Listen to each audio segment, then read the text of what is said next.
Hello दोस्तों, ये फिर लर्निंग के नए वीडियो में बहुत बहुत स्वागत है। जेपी मॉर्गन ने बहुत बड़ा अपग्रेड दिया है ओएनजीसी या oil and natural gas. Large cap company है, पीएसयू कंपनी है, बहुत ही इंपॉर्टेंट स्ट्रेटेजिक कंपनी है गवर्नमेंट के लिए। दोस्तों नए टारगेट्स दिए हैं, उसके बारे में बात करेंगे। क्वार्टर थ्री के क्या अपडेट्स थे, क्या रिजल्ट्स थे, उसके बारे में। और ओएनजीसी से रिलेटेड जो इन्वेस्टर्स को इंपॉर्टेंट फंडामेंटल्स जानने चाहिए, इस वीडियो में डिटेल में बात करेंगे। लेकिन सबसे पहले जेपी मॉर्गन की बात करते हैं। उन्होंने बाई का टारगेट दिया है, 190 रुपए का उन्होंने फाइनल टारगेट दिया है। जो अभी का जो स्टॉक प्राइस आप देख पा रहे हैं 120 125 रुपए उसके आसपास, तो 50% से ऊपर का टारगेट उन्होंने दिया हुआ है। तो ऐसा क्या देख रहे हैं कि उनको ऐसा लगता है कि एक स्ट्रक्चरल चेंज हो रहा है ओएनजीसी में, ओएनजीसी के बिजनेस में। उनका कहना है कि ऑयल प्राइसेस में अपसाइड हो रहे हैं और होते रहेंगे, ये एक बड़ा ट्रिगर है। उसके अलावा एक बहुत ही इंटरेस्टिंग उन्होंने ऑब्जर्वेशन दी है। देखिए, इस साल हमने देखा है कि मेटल स्टॉक्स जो है बहुत बड़े बढ़े हैं, जैसे टाटा स्टील हो गया। तो वैसा ही वो इस साल ओएनजीसी या फिर ऑयल स्टॉक्स में भी देख रहे हैं। तो ये एक बहुत ही बड़ी पॉजिटिव स्टेटमेंट जेपी मॉर्गन की तरफ से आ रही है।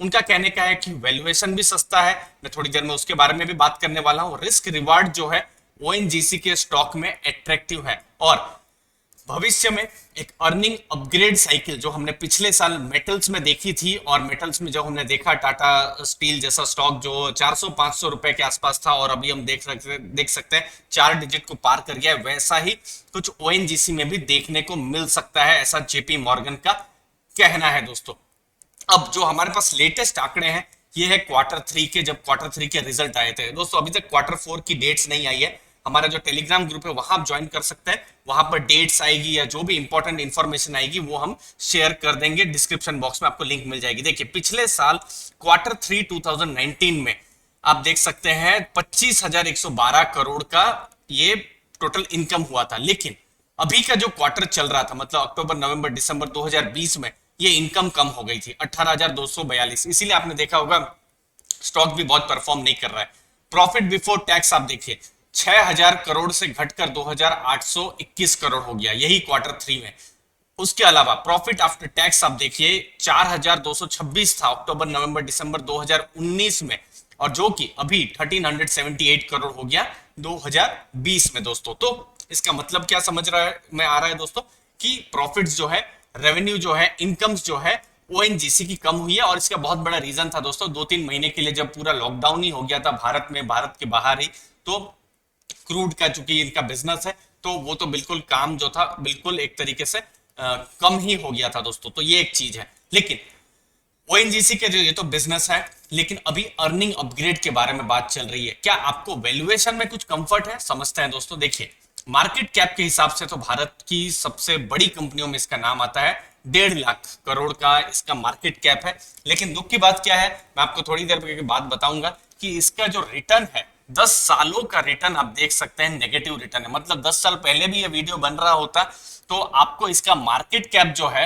इससे बड़ा, मतलब 1.5 लाख करोड़ से ऊपर का ही देखने को मिलता। तो 10 साल से इन्वेस्टर को कोई रिटर्न नहीं है। इन्वेस्टर को कुछ अगर मिला है तो वो है डिविडेंड, 4% की डिविडेंड डील है। ग्रोथ बहुत ज्यादा जो बिजनेस है वहां पर हुआ है, लेकिन प्रॉफिट्स नहीं हुए हैं, ये एक बहुत बड़ा चिंता का विषय है। आप देखिए, सेल्स ग्रोथ 20% हुआ है 5 सालों में, लेकिन प्रॉफिट नहीं कमा पा रही है कंपनी। जो आ रहा है वो डिविडेंड ही आ रहा है। अब एट्रैक्टिव क्या चीजें हैं, जैसे स्टॉक का प्राइस अर्निंग रेशियो थोड़ा सा कम है, लेकिन अर्निंग अभी कम हुई है, इसकी वजह से प्राइस अर्निंग रेशियो ज्यादा हो गया। तो इस पर मैं बहुत ज्यादा महत्व नहीं दूंगा। मैं बुक वैल्यू को देखूंगा, 167 की बुक वैल्यू है, और प्राइस टू बुक वैल्यू आप देखिए 1 से कम है, 0.73। ये इसको एक attractive book price to book value इसको बनाता है। मतलब समझ लीजिए, हाइपोथेटिकली समझ लीजिए, कंपनी अगर बिक भी जाती है तो भी 167 का प्राइस मिलेगा, तो उसके हिसाब से तो कम कम में स्टॉक 122-25 में स्टॉक ट्रेड कर रहा है। तो ये एक चीज है दोस्तों। रिटर्न ऑन कैपिटल एम्प्लॉयड 10% की है, रिटर्न ऑन इक्विटी 7% की, जो कि ठीक ठाक है दोस्तों। आपको कहीं भी वैल्यू मिल रही है दोस्तों, सीखने को मिल रहा है, तो चैनल को जरूर सब्सक्राइब कीजिएगा दोस्तों, अपने फ्रेंड्स के साथ शेयर कीजिएगा।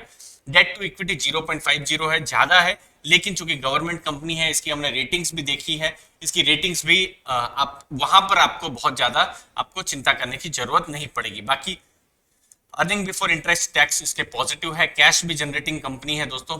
ईपीएस जो है वो अभी कम हो गया है, तो ये सब चीजों की वजह से प्राइस अर्निंग रेशियो भी जो है थोड़ा सा ज्यादा अभी दिख रहा है। बाकी क्वार्टर 4 में रिजल्ट जब आएंगे और क्वार्टर 4 के बाद जो अप्रैल मई में जो बिजनेस आया है उसके बारे में कुछ और आइडिया आएगा तो हम और ज्यादा क्लैरिटी से बता पाएंगे। बट फिलहाल इंपॉर्टेंट अभी है जेपी मॉर्गन की रिपोर्ट, जिन्होंने बहुत बड़ा अपग्रेड दिया है ओएनजीसी में। अब देखिए 10 साल का सेल्स ग्रोथ है 15%, लेकिन प्रॉफिट ग्रोथ ना के बराबर है। 10 साल में जितना प्रॉफिट था उतना ही अभी हो रहा है या उससे कम ही हो रहा है, तो इसीलिए देखिए स्टॉक प्राइस भी नहीं बढ़ा है। सेल्स 20% 5 साल में बढ़ी है, 5 साल में प्रॉफिट नहीं बढ़ा है, और आप 5 साल में नेगेटिव रिटर्न देख सकते हैं। ये एक साल में 44% रिटर्न शायद इसलिए भी दिखा रहा है क्योंकि पिछले साल अप्रैल मई में बिल्कुल मार्केट जब बिल्कुल पैनिक में गिर गई थी और उसके बाद रिटर्न हुआ था, तो उसके हिसाब से 44% दिखा रहा है, बट उसको मैं बहुत सीरियसली नहीं लूंगा। फिलहाल जो भी प्रॉफिट के आंकड़े हैं, सेल्स के आंकड़े हैं, अभी क्वार्टर 4 जब आएगा तो उसके बाद ही हमको कंफर्ट आएगा, हमको और ज्यादा आइडिया आएगा कि क्या चल रहा है क्या नहीं चल रहा है। बट फिलहाल उसका वेट करना बहुत जरूरी है। जेपी मॉर्गन ने ये रिपोर्ट दी है, तो बहुत बड़ा ब्रोकरेज हाउस है, बड़े बड़े एफआईआई उन रिपोर्ट्स को पढ़ते हैं, तो बहुत ही इंटरेस्टिंग चीजें उसमें दी हुई है जो हमने इस वीडियो में आपके साथ शेयर की हुई है। आपने अपना समय दिया दोस्तों, उसके लिए बहुत बहुत धन्यवाद। और अभी भी दोस्तों अगर आपने डीमैट अकाउंट ओपन नहीं किया है तो नीचे दी गई लिंक से आप ओपन कर सकते हैं। दोस्तों आपके टाइम के लिए बहुत बहुत धन्यवाद। थैंक यू वेरी मच दोस्तों।